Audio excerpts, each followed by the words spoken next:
거기 아저씨. 그냥 때려 죽여. 그 서늘한 명령이 떨어진 순간 시장 골목에 왁자지껄하던 공기가 칼날처럼 얼어붙었습니다. 여러분은 지금 어디서 이 이야기를 듣고 계신가요?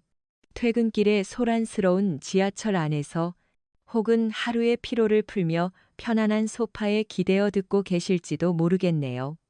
어디에 계시든 지금부터 시작될 이 남자의 이야기에 귀 기울여 주십시오. 평범함 속에 숨겨진 한 남자의 분노가 어떻게 한 조직 전체를 공포로 몰아넣게 되는지 그 숨막히는 순간을 함께 따라가 보겠습니다. 이야기의 무대는 서울의 한쪽 구석에 자리한 시간이 멈춘 듯한 낡은 전통시장입니다. 높다란 아파트 숲 사이에서 겨우 숨을 쉬고 있는 작은 섬 같은 곳이었죠. 아침이면 구수한 떡지는 냄새와 고소한 기름 냄새가 골목을 채웠고, 저녁이면 하루의 고단함을 털어내는 상인들의 투박한 웃음소리가 정겹게 울려 퍼지는 곳.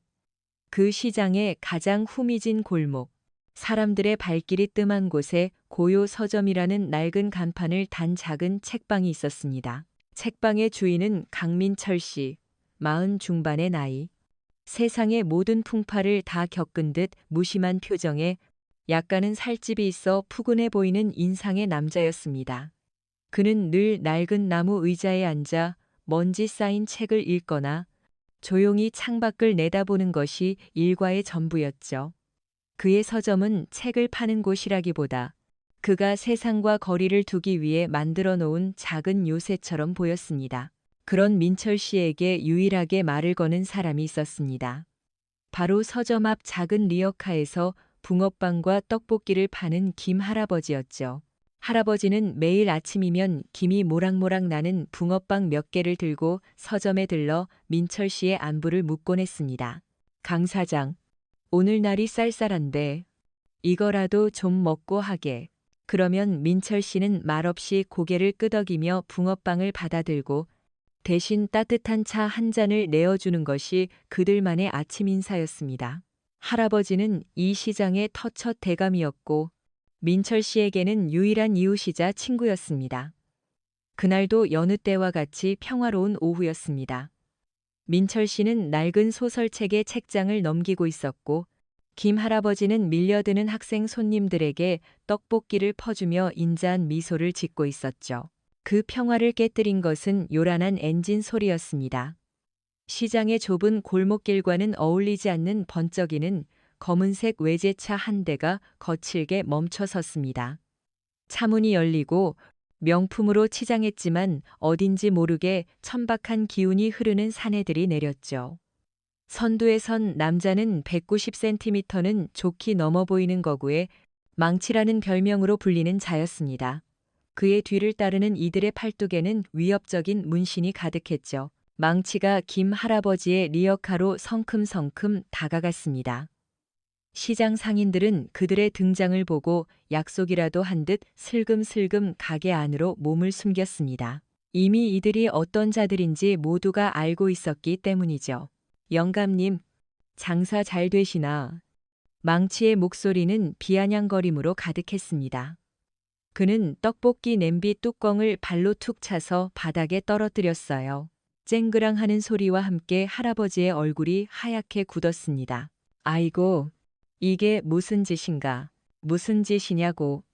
우리가 영감님 편하게 장사하시라고 이렇게 지켜드리고 있는데 성에 표시를 해야 할 거 아니야? 이번 달 관리비 아직 안 들어왔던데. 관리비라는 말로 포장된 상납 요구였습니다. 할아버지는 떨리는 손으로 앞치마 주머니를 뒤졌지만 나오는 것은 꼬깃꼬깃한 1,000원짜리 몇 장뿐이었죠. 여보게 젊은이. 이번 달은 장사가 영 시원찮아서 며칠만 더 시간을 주면 안 되겠나. 망치가 코웃음을 쳤습니다. 시간. 우리가 무슨 자선 사업가인 줄 알아? 그의 손이 리어카를 향했습니다. 그는 펄펄 끓는 떡볶이 냄비를 그대로 엎어버렸어요. 뜨거운 국물과 떡이 바닥에 나뒹굴었고 할아버지가 평생을 바쳐 지켜온 작은 삶의 터전은 순식간에 아수라장이 되었습니다. 할아버지는 차마 그 광경을 보지 못하고 두 손으로 얼굴을 감쌌죠. 그때였습니다. 쿵 하고 책방 문이 조용히 열렸습니다. 강민철 씨가 책을 든 채로 문 앞에 서 있었어요.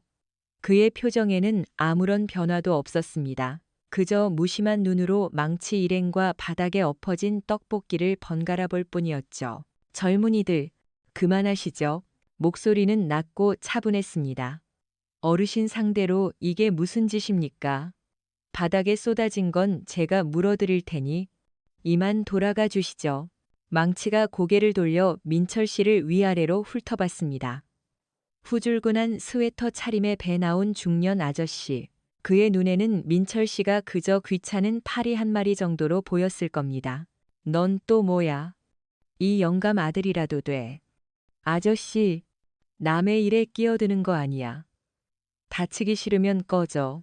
민철 씨는 움직이지 않았습니다. 그저 조용히 망치를 응시했죠. 그 눈빛은 너무나 고요해서 오히려 섬뜩할 정도였습니다. 깊이를 알 수 없는 심연 같았어요. 망치는 순간적으로 기분이 나빠졌습니다. 이 아저씨가 눈을 똑바로 뜨네. 야, 너희들. 저 아저씨 눈깔이 마음에 안 드는데. 어떻게 할까? 망치의 말에 뒤에 있던 부하들이 키득거리며 민철 씨를 둘러쌌습니다. 시장 상인들은 가게 문틈으로 이 광경을 보며 발만 동동 구르고 있었죠. 누군가 경찰에 신고하려 했지만 이미 전화선이 끊겨 있다는 사실을 깨닫고 절망했습니다. 이들은 모든 것을 계획하고 온 것이었죠. 망치가 민철 씨의 삿대질을 하며 그의 가슴을 세게 밀쳤습니다. 민철 씨는 두어 걸음 뒤로 물러났지만 넘어지지는 않았어요. 그가 들고 있던 책이 바닥으로 툭 떨어졌습니다. 좋게 말할 때 꺼지라고 했다. 마지막 경고야. 하지만 민철 씨는 그 자리에 못 박힌 듯 서 있었습니다. 그의 시선은 망치를 지나 바닥에 주저앉아 떨고 있는 김 할아버지에게 향해 있었죠. 할아버지의 어깨가 가늘게 떨리고 있었습니다. 그 모습을 본 민철 씨의 눈빛에 아주 미세한 그러나 분명한 변화가 일었습니다. 고요하던 호수 표면에 작은 파문이 있는 것 같았죠. 망치는 민철 씨의 침묵을 무시로 받아들였습니다. 그는 다시 김 할아버지에게로 고개를 돌렸습니다. 그리고는 옆에 있던 부하에게 턱짓하며 시장 골목의 모든 소음을 멈추게 할 만큼 차갑고 잔인한 목소리로 명령했습니다. 저기 아저씨, 그냥 때려 죽여. 그 순간이었습니다. 망치의 명령을 받은 부하가 비열한 미소를 지으며 할아버지를 향해 거친 군홧발을 들어 올리는 바로 그 찰나. 시간이 멈춘 것 같았습니다. 모두의 숨이 태섰고 할아버지의 눈에는 절망이 가득 찼죠. 그리고 바로 그때 아무도 예상하지 못한 일이 벌어졌습니다. 민철 씨의 모습이 시야에서 사라졌습니다. 아니, 사라진 것이 아니었습니다. 그는 움직였습니다. 너무나 빠르고 소리 없는 움직임이어서 마치 순간이동을 한 것처럼 보였을 뿐이죠. 부하의 군홧발이 할아버지의 몸에 닿기 직전 둔탁한 소리가 울렸습니다. 퍽. 하는 뼈와 살이 부딪히는 소리가 아니었습니다. 그보다 훨씬 더 건조하고 기계적인 소리. 망치를 포함한 모두의 눈이 휘둥그레졌습니다. 방금 할아버지를 걷어차려던 부하가 허공에 뜬 채 괴로운 신음을 내뱉고 있었거든요. 그의 목을 방금 전까지 책방 앞에 서 있던 강민철 씨가 한 손으로 움켜쥐고 들어 올리고 있었습니다. 푸근해 보이던 그 남자의 손이 마치 거대한 강철 집게처럼 부하의 목을 조이고 있었죠. 민철 씨의 얼굴은 여전히 무표정했습니다. 하지만 그의 눈은 더 이상 평범한 동네 아저씨의 눈이 아니었습니다. 그것은 분노를 넘어선 차가운 사리로 번뜩이는 포식자의 눈이었습니다. 그가 지옥의 밑바닥에서 울리는 듯한 나지막한 목소리로 입을 열었습니다. 방금 뭐라고 했지? 과연 이 남자의 진짜 정체는 무엇일까요? 평범한 서점 주인 행세를 하던 그의 과거에는 어떤 비밀이 숨겨져 있는 걸까요? 지금부터 진짜 이야기가 시작됩니다. 여러분의 좋아요와 구독은 다음 이야기를 만드는데 정말 큰 힘이 됩니다. 감사합니다. 강민철의 소나귀에 목이 잡힌 채 허공에 떠있던 남자는 생전 처음 겪는 공포에 눈이 뒤집힌 채 버둥거렸습니다. 하지만 그의 발버둥은 거대한 바이스에 물린 쇠파이프의 몸부림처럼 무의미했죠. 민철의 팔은 미동조차 하지 않았습니다. 시장 골목의 모든 소음이 거짓말처럼 사라졌습니다. 오직 그 남자의 목에서 새어나오는 끄윽하는 기괴한 소리와 주변에 숨막히는 침묵만이 존재할 뿐이었죠. 망치는 눈앞의 광경을 이해할 수 없었습니다. 방금 전까지 저 멀리 서 있던 그저 배 나온 동네 책방 아저씨가 어떻게 눈 깜짝할 사이에 자신의 부하목을 한 손으로 움켜쥐고 들어 올릴 수 있단 말인가? 마술인가? 아니면 내가 지금 꿈이라도 꾸고 있는 건가? 그의 머릿속은 혼란으로 가득 찼지만 몸은 본능적으로 위험 신호를 보내고 있었습니다. 심장이 미친 듯이 뛰기 시작했고 등줄기에서는 식은땀이 흘러내렸습니다. 방금 뭐라고 했지? 강민철이 다시 한번 물었습니다. 그의 목소리는 여전히 낮고 차분했지만 그 안에는 얼음장 같은 냉기가 서려 있었습니다. 그 목소리는 망치의 귓가를 파고들어 뇌수에 직접 꽂히는 듯 했습니다. 이거 놔. 이 미친 새끼야. 망치가 간신히 정신을 차리고 고함을 질렀습니다. 그는 허리춤에서 접이식 칼을 꺼내려 했지만 민철의 시선이 그의 손으로 향하는 순간 망치의 몸은 그대로 굳어버렸습니다. 그 눈은 경고하고 있었습니다. 그걸 꺼내는 순간 내 손은 더 이상 내 것이 아니게 될 것이다. 망치는 난생 처음으로 압도적인 존재 앞에서 아무것도 할 수 없다는 무력감을 느꼈습니다. 민철은 부하의 목을 잡은 채로 마치 무거운 짐을 내려놓듯 툭 하고 바닥에 떨어뜨렸습니다. 남자는 바닥에 고꾸라져 콜록거리며 필사적으로 공기를 빨아들였죠. 민철은 그를 내려다보지도 않고 천천히 망치를 향해 고개를 돌렸습니다. 어르신께 사과해. 뭐라고? 잘못했다고? 무릎 꿇고 빌어. 망치의 얼굴이 자존심으로 일그러졌습니다. 미쳤냐? 내가 왜 저런 늙은이한테 무릎을 꿇어? 야, 너희들 뭐해? 이 새끼 안 잡아. 그의 고함에 정신을 차린 나머지 부하들이 주춤거리며 민철을 향해 다가왔습니다. 하지만 그들의 발걸음에는 아까와 같은 위세가 전혀 없었죠. 그들은 이미 보았습니다. 인간의 힘이라고는 믿기지 않는 저 남자의 괴력을. 한 명이 용기를 내어 주먹을 휘두르며 달려들었습니다. 죽어. 하지만 그의 주먹은 허공을 갈랐습니다. 민철은 그저 상체를 살짝 뒤로 뺐을 뿐이었죠. 마치 춤을 추듯 유연한 움직임이었습니다. 달려들던 남자는 제 힘에 못 이겨 앞으로 휘청거렸고 그 순간 민철의 손이 그의 어깨를 가볍게 짚었습니다. 그리고는 부드럽게, 아주 부드럽게 그의 몸을 돌려 바닥으로 내동댕이 쳤습니다. 쿵 하는 소리와 함께 남자는 바닥에 큰 대자로 뻗어버렸습니다. 비명조차 지르지 못했죠. 민철이 나지막이 숫자를 셌습니다. 그 모습에 남은 부하들의 얼굴이 하얗게 질렸습니다. 그들은 서로의 눈치만 살피며 쉽사리 달려들지 못했습니다. 이것은 싸움이 아니었습니다. 일방적인, 그리고 너무나도 압도적인 제압이었습니다. 망치는 이가 부서져라 어금니를 꽉 깨물었습니다. 여기서 물러서면 자신의 위신은 땅에 떨어질 터였습니다. 젠장. 그는 욕설을 내뱉으며 직접 민철을 향해 달려들었습니다. 그의 별명처럼 그의 주먹은 망치와도 같았습니다. 바람을 가르는 소리가 날 정도로 강력한 주먹이었죠. 하지만 그 주먹은 민철에게 닿지 않았습니다. 민철은 망치의 주먹을 손바닥으로 가볍게 흘려보냈습니다. 망치의 거대한 몸이 균형을 잃고 앞으로 쏠리는 순간 민철의 발이 움직였습니다. 그의 발이 망치의 발목을 정확하게 걸어버렸죠. 거대한 산과도 같던 망치의 몸이 힘없이 무너졌습니다. 그는 앞으로 고꾸라지며 바닥에 널브러졌습니다. 민철은 망치의 등 위로 올라가 그의 팔을 등 뒤로 꺾었습니다. 으악! 망치의 고통스러운 비명이 시장 골목에 울려 퍼졌습니다. 사과하라고 했을 텐데 민철의 목소리는 여전히 감정의 동요가 없었습니다. 그는 망치의 어깨 관절을 지그시 눌렀습니다. 뼈가 으스러지는 듯한 고통의 망치는 눈물을 쏟아냈습니다. 잘못했습니다. 할아버지, 제가 잘못했습니다. 제발 팔 좀 놔주세요.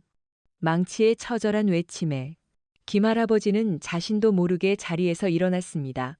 강 사장, 그만하게, 저러다 사람 잡겠네. 할아버지의 만류에 민철은 그제야 망치의 팔을 놓아주었습니다. 그는 바닥에 엎드린 채 가쁜 숨을 몰아쉬며 감히 고개를 들지 못했습니다.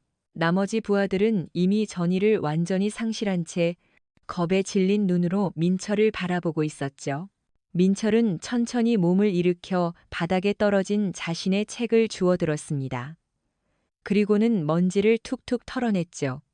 마치 아무 일도 없었다는 듯 평온한 모습이었습니다. 그는 망치를 내려다보며 마지막으로 말했습니다. 다시는 이 시장에 나타나지 마. 그리고 다시는 어르신들 괴롭히지 마. 이건 경고가 아니야. 약속이야. 만약 또다시 이런 일이 생긴다면 민철은 말을 끝맺지 않았습니다. 하지만 그 침묵이 수만 가지 협박보다 더 무섭게 다가왔습니다. 알겠습니다. 다시는 안 오겠습니다. 망치는 기어들어가는 목소리로 대답했습니다. 그는 부하들을 향해 간신히 손짓했고 그들은 비틀거리며 서로를 부축해 차에 올라탔습니다. 잠시 후 검은색 외제차는 마치 악몽에서 도망치듯 황급히 시장 골목을 빠져나갔습니다. 그들이 사라지고 나서야 시장 상인들이 하나둘 가게 밖으로 고개를 내밀었습니다. 그들의 눈에는 경외와 두려움이 뒤섞여 있었죠.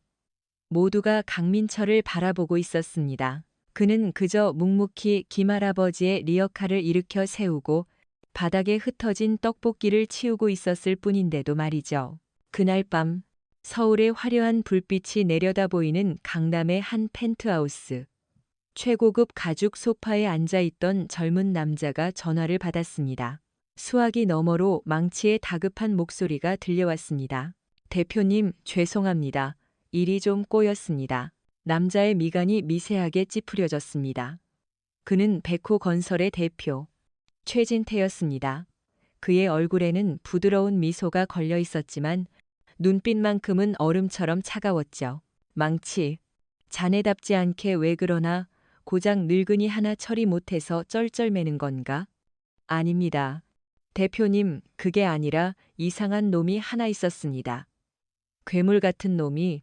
최진태는 와인잔을 들어 가볍게 흔들었습니다. 붉은 와인이 잔을 타고 우아하게 흘러내렸죠. 그는 망치의 보고를 들으며 흥미롭다는 듯 입꼬리를 올렸습니다. 괴물이라? 재미있군. 그 책방 아저씨에 대해 아주 자세하게 알아봐. 뼈 한 조각, 머리카락 한 올까지. 그가 누구인지, 과거에 뭘 했는지 내가 아주 궁금해졌거든.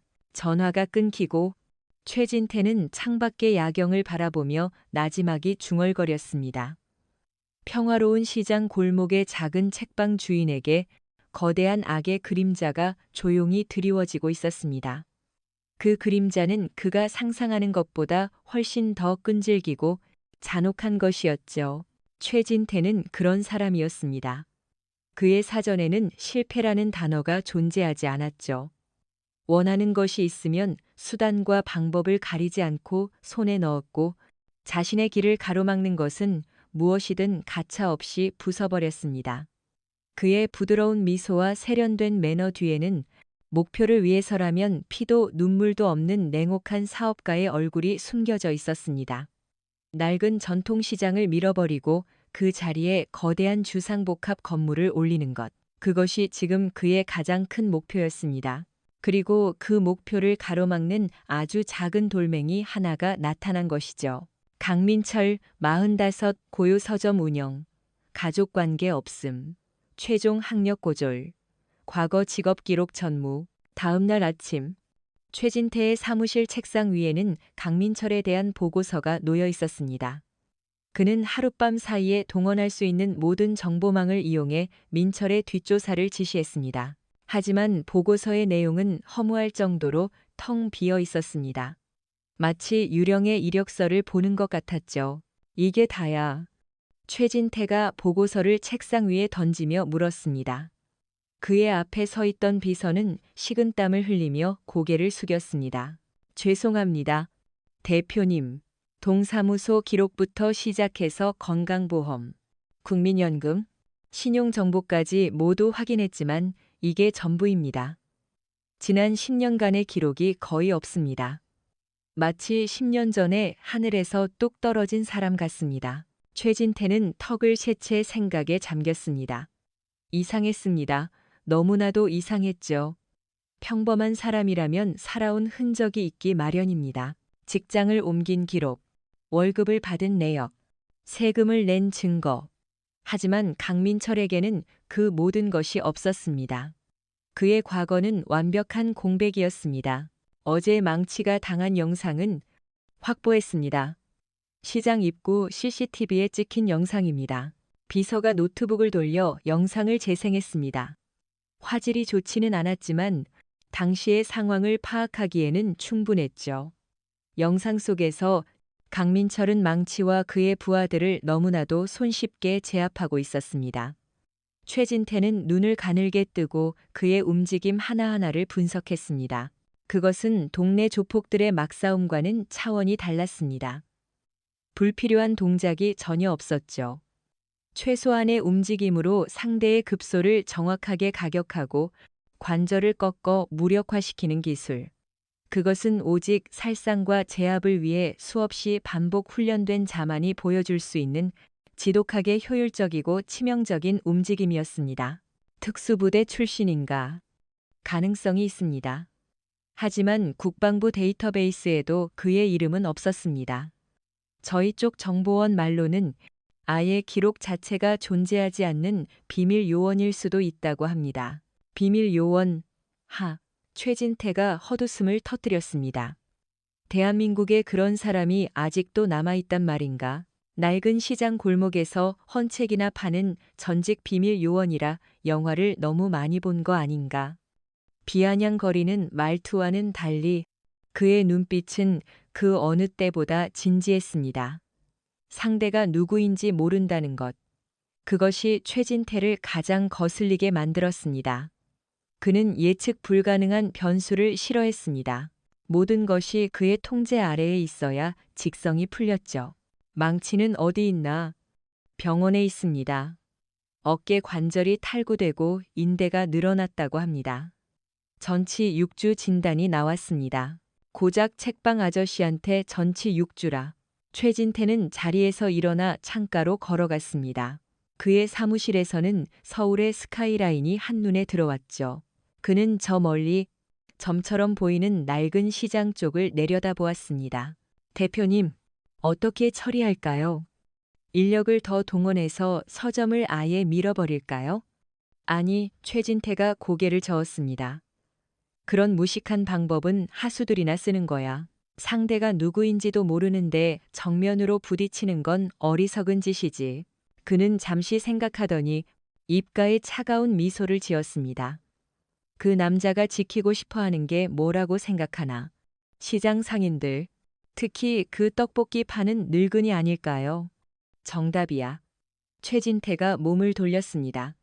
그의 눈이 뱀처럼 번뜩였습니다.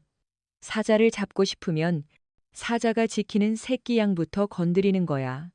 사자가 아무리 강해도 자신이 지켜야 할 것들이 다치기 시작하면 이성을 잃고 빈틈을 보이게 되지. 그는 비서에게 명령했습니다. 망치에게 전해. 당분간 그 책방 아저씨는 건드리지 말라고.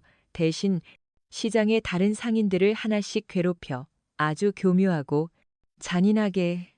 경찰이 개입할 수 없을 정도로 말이야. 가게에 쥐를 풀든 밤중에 몰래 유리창을 깨든 방법은 많잖아.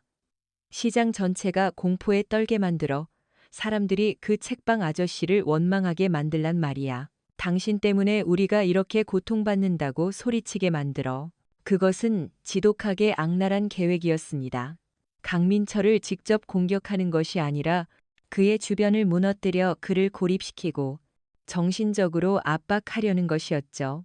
최진태는 물리적인 힘보다 심리적인 압박이 훨씬 더 효과적이라는 것을 잘 알고 있었습니다. 그리고 그 떡볶이 파는 영감. 최진태의 목소리가 한층 더 낮아졌습니다. 그 영감한테는 특별히 신경 써줘. 하지만 죽이지는 마. 죽음보다 더한 고통을 맛보게 해. 그 남자가 매일 아침마다 죄책감에 몸서리치도록 말이야. 그날 이후 시장에는 어두운 그림자가 드리워지기 시작했습니다. 밤이 되면 정체불명의 사람들이 나타나 가게 문에 붉은 페인트로 험악한 욕설을 써놓고 사라졌습니다. 아침에 장사를 시작하려던 생선 가게 주인은 자신의 가게 수족관에 죽은 쥐들이 둥둥 떠 있는 것을 보고 기절하고 말았죠. 야채 가게 할머니는 누군가 밤새 자신의 리어카 바퀴를 전부 찢어 놓은 것을 보고 망연자실 주저앉았습니다. 경찰에 신고했지만 소용없었습니다. CCTV에는 모자를 눌러 쓴 사람들의 희미한 형체만 찍혔을 뿐 범인을 특정할 증거가 없었기 때문이죠. 시장 상인들은 불안과 공포에 떨었습니다. 그리고 그들의 시선은 서서히 한 곳으로 향하기 시작했습니다. 바로 고요 서점의 강민철에게로. 처음에는 그를 영웅처럼 생각했던 사람들도 연이어 터지는 불행 앞에서 마음이 흔들리기 시작했습니다. 이게 다 그 책방 양반 때문이야. 괜히 나서서 깡패들을 건드려가지고. 수군거리는 목소리가 시장 골목에 퍼져나갔습니다. 강민철은 모든 것을 알고 있었습니다. 그는 매일 아침이면 묵묵히 페인트가 칠해진 가게 문을 닦아주고 찢어진 리어카 바퀴를 갈아주었습니다. 하지만 그럴수록 상인들의 시선은 더욱 차가워졌죠. 그는 서서히 고립되고 있었습니다. 최진태의 계획대로. 그리고 마침내 최진태의 마지막 카드가 던져졌습니다. 그날 아침 민철은 여느 때처럼 김 할아버지의 붕어빵을 기다리고 있었습니다.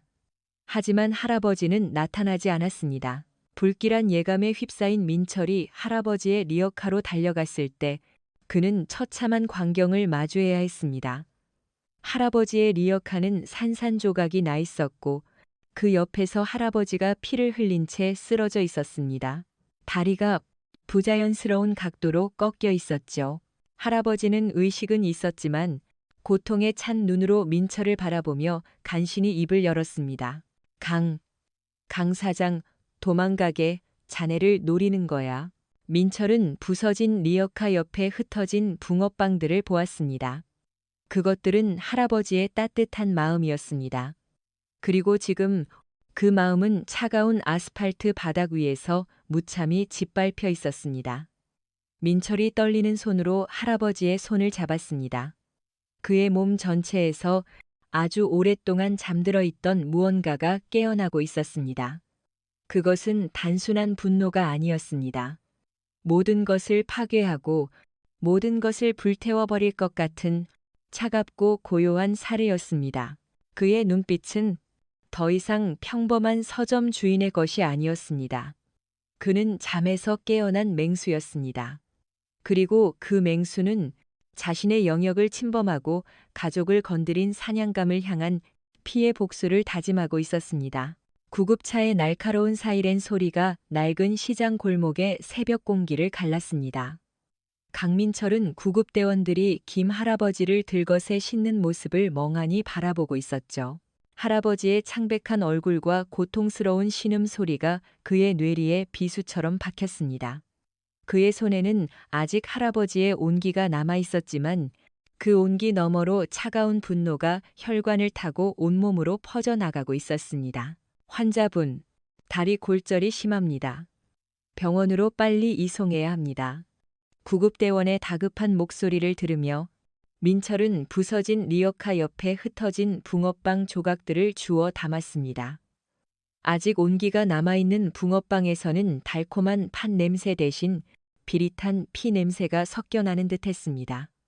이것은 단순한 폭행이 아니었습니다. 명백한 경고였습니다. 내가 지키려는 것들은 이렇게 될 것이다. 그러니 까불지 마라. 최진태가 보내는 잔인하고 비열한 메시지였죠. 경찰이 현장에 도착했지만 상황은 이전과 다르지 않았습니다. 목격자는 없었고 CCTV는 또다시 교묘하게 사각지대만 비추고 있었죠. 경찰은 그저 단순 폭행 및 기물 파손 사건으로 접수하고 돌아갔습니다. 시장 상인들은 멀찍이 서 이 광경을 지켜볼 뿐 누구 하나 선뜻 나서서 증언하려 하지 않았습니다. 그들의 눈에는 공포와 함께 민철을 향한 원망이 뒤섞여 있었습니다. 당신만 아니었으면, 당신만 조용히 있었으면 할아버지가 저렇게 되지는 않았을 텐데. 그들의 침묵은 칼보다 더 날카롭게 민철의 가슴을 파고들었습니다. 민철은 병원 응급실 복도에 앉아 수술실의 불이 꺼지기만을 기다렸습니다. 의사는 할아버지의 다리가 복합 골절되어 큰 수술이 필요하며 나이가 많아 회복을 장담할 수 없다고 말했습니다. 그 말을 듣는 순간 민철의 눈빛은 한없이 차갑게 가라앉았습니다. 오랫동안 굳게 닫아두었던 과거의 문이 삐걱거리며 열리고 있었습니다. 그는 눈을 감았습니다. 그러자 어둠 속에서 잊고 싶었던 기억들이 선명하게 떠올랐습니다. 총성과 비명, 화약 냄새와 피 냄새가 뒤섞인 전장, 차가운 북극의 겨울, 동료의 시신을 등에 업고 탈출해야 했던 그 밤, 자신의 판단 착오 하나로 젊은 부하를 잃어야 했던 그 순간, 그는 그 모든 것을 잊기 위해 이곳으로 왔습니다. 고요 서점이라는 작은 성을 쌓고 책이라는 높은 벽 뒤에 숨어 다시는 누구의 삶에도 깊이 관여하지 않으리라 다짐했습니다. 다시는 누군가를 지켜야 한다는 무거운 책임감을 짊어지지 않으리라 맹세했습니다. 하지만 최진태는 그 모든 것을 망가뜨렸습니다. 그가 겨우 찾은 작은 평화를, 유일하게 마음을 열었던 이웃을 무참히 짓밟아 버렸습니다. 민철은 주먹을 꽉 쥐었습니다. 손톱이 손바닥을 파고들어 피가 배어 나왔지만 그는 고통을 느끼지 못했습니다. 그의 마음속에서는 고요라는 이름이 무색할 정도로 거대한 폭풍이 휘몰아치고 있었죠. 수술실에 불이 꺼지고 의사가 나왔습니다. 수술은 잘 끝났습니다. 하지만 앞으로 제대로 걸으실 수 있을지는 지켜봐야 합니다. 민철은 말없이 고개를 숙였습니다. 그는 병실로 옮겨진 할아버지의 곁을 밤새 지켰습니다. 마취에서 깨어난 할아버지는 민철의 손을 잡고 힘겹게 말했습니다. 강 사장, 내 걱정은 말고 어서 피하게. 저놈들은 사람이 아니야. 민철은 할아버지의 손을 부드럽게 감싸 쥐었습니다. 그의 목소리는 놀라울 정도로 평온했습니다. 걱정 마세요. 할아버지. 아무 일도 없을 겁니다. 이제 제가 다 끝낼 거니까요. 그 목소리에는 슬픔도 분노도 담겨 있지 않았습니다. 오직 차갑고 단단한 결의만이 존재할 뿐이었죠. 그것은 해결사의 목소리였습니다. 임무를 전달받은 오직 목표 달성만을 생각하는 특수요원의 목소리였습니다. 다음 날 아침, 민철은 서점으로 돌아왔습니다. 그는 가게 문에 개인 사정으로 당분간 쉽니다라는 팻말을 걸었습니다. 그리고는 서점 안쪽 아무도 모르는 작은 창고로 들어갔습니다. 그는 창고 바닥에 낡은 나무 판자 하나를 드러냈습니다. 그 아래에는 깊은 공간이 있었고 먼지 쌓인 낡은 군용 더플백이 놓여 있었습니다. 그는 더플백을 꺼내 열었습니다. 안에는 그의 과거가 고스란히 담겨 있었습니다. 검은색 특수 전투복, 전술 장갑, 그리고 여러 개의 작은 파우치들. 그는 파우치 중 하나를 열어 그 안의 내용물들을 확인했습니다. 와이어, 소형 도청 장치, GPS 주조기, 그리고 날카롭게 날이 선 검은색 군용 나이프. 그는 나이프를 손에 쥐었습니다. 차가운 금속의 감촉이 그의 손에 익숙하게 감겨왔습니다. 그는 더 이상 책방 주인 강민철이 아니었습니다. 그는 과거의 이름, 북파 공작부대 HID의 전설적인 팀장, 코드네임 유령으로 돌아가고 있었습니다. 그 시각 최진태는 자신의 사무실에서 만족스러운 미소를 지으며 보고를 받고 있었습니다. 떡볶이 영감은 다리가 부러져서 병원에 입원했고 시장 상인들은 전부 겁에 질려 있습니다. 강민철은 서점 문을 닫고 나오지 않고 있습니다. 아마 곧 백기를 들고 찾아올 겁니다. 최진태는 와인잔을 기울였습니다. 잘했어. 이제 기다리기만 하면 되겠군. 사자가 이빨을 드러내지 못하고 굴 속에 처박혀 끙끙 앓는 모습이라 아주 볼만하겠어. 하지만 그는 몰랐습니다. 자신이 건드린 것은 사자가 아니라는 것을. 그것은 둥지가 파괴되고 새끼를 잃은 세상에서 가장 위험한 독사였습니다. 그리고 그 독사는 지금 조용히 자신의 독리를 갈며 어둠 속에서 기회를 엿보고 있었습니다. 그날 밤 민철은 검은 옷으로 갈아입고 어둠 속으로 스며들었습니다. 그의 발걸음에는 소리가 없었고 그의 움직임에는 흔적이 없었죠. 그는 먼저 시장 골목을 배회하며 불안을 조성하던 망치의 부하들 중 한 명을 조용히 뒤쫓았습니다. 남자는 술에 취해 비틀거리며 자신의 오피스텔로 향하고 있었죠. 민철은 그림자처럼 그의 뒤를 따라 건물 안으로 잠입했습니다. 남자가 현관문 비밀번호를 누르고 집 안으로 들어서는 순간 등 뒤에서 서늘한 기운이 느껴졌습니다. 누구야? 그가 소리치며 돌아보려는 순간 민철의 손이 그의 입을 막고 목을 감쌌습니다. 남자는 저항 한번 제대로 하지 못하고 의식을 잃었습니다. 민철은 그를 집 안으로 끌고 들어가 의자에 묶었습니다. 얼마 후 정신을 차린 남자는 눈앞의 광경에 비명을 지를 뻔했습니다. 자신의 앞에 어둠 속에서 조용히 자신을 내려다보고 있는 강민철이 있었기 때문이죠. 그의 눈은 인간의 눈이 아니었습니다. 감정이라고는 조금도 찾아볼 수 없는 차갑고 공허한 눈이었습니다. 최진태, 어디 있지? 민철의 목소리가 어둠 속에서 낮게 울렸습니다. 남자는 공포에 질려 벌벌 떨면서도 허세를 부렸습니다. 내가 말할 것 같아. 우리 대표님이 누군 줄 알고. 민철은 대답 대신 남자의 손가락 하나를 잡았습니다. 그리고는 아무런 망설임 없이 반대 방향으로 꺾어버렸습니다. 뚜둑하는 뼈 부러지는 소리가 조용한 방 안에 섬뜩하게 울려 퍼졌습니다. 으아. 남자의 처절한 비명이 터져 나왔지만 민철의 표정에는 변화가 없었습니다. 그는 부러진 손가락을 놓아주고 옆에 멀쩡한 손가락을 다시 잡았습니다. 다시 묻지. 최진태는 어디에 있나? 이제 남자의 눈에는 허세 대신 순수한 공포만이 남아 있었습니다. 그는 깨달았습니다. 눈앞에 이 남자는 자신들이 알던 그 책방 아저씨가 아니라는 것을. 그는 자비도 동정심도 없는 진짜 괴물이었습니다. 그리고 그 괴물은 이제 막 기나긴 잠에서 깨어나 피해 사냥을 시작한 참이었습니다. 강민철이 어둠 속에서 최진태의 흔적을 추적하고 있을 때 도시의 다른 한편에서는 또 다른 한 남자가 그의 과거를 쫓고 있었습니다. 그의 이름은 박기수. 정년을 몇 년 앞두고 은퇴한 전직 강력계 형사였죠. 그는 시장 근처에 살면서 가끔 고요 서점에 들러 낡은 추리 소설을 사가곤 하는 민철의 몇 안 되는 단골 손님이었습니다. 박 전 형사는 평생을 범죄와 싸워온 사람답게 사람을 보는 눈이 남달랐습니다. 그는 처음부터 강민철이라는 남자가 어딘가 평범하지 않다고 느꼈습니다. 그의 무심한 표정 뒤에 숨겨진 날카로운 관찰력, 푸근한 인상과는 어울리지 않는 절제된 움직임.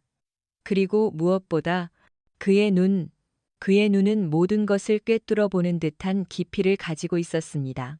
박 전 형사는 그런 눈빛을 가진 사람들을 과거에 몇 번 본 적이 있었습니다. 전쟁터에서 돌아온 군인이나 오랫동안 비밀 임무를 수행했던 정보 요원들. 그들은 모두 비슷한 눈을 하고 있었죠. 처음 망치 일당이 시장에서 소란을 피웠을 때, 그리고 민철이 그들을 제압했을 때, 박 전 형사는 멀리서 그 모든 것을 지켜보고 있었습니다.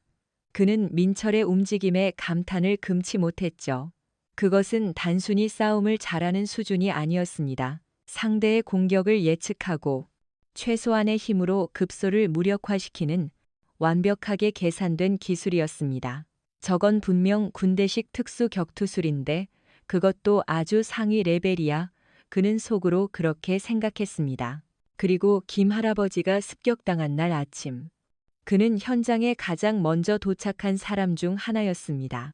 그는 경찰들이 형식적인 조사를 하고 돌아간 후에도 현장에 남아 주변을 샅샅이 살폈습니다. 그때 그의 눈에 무언가 들어왔습니다.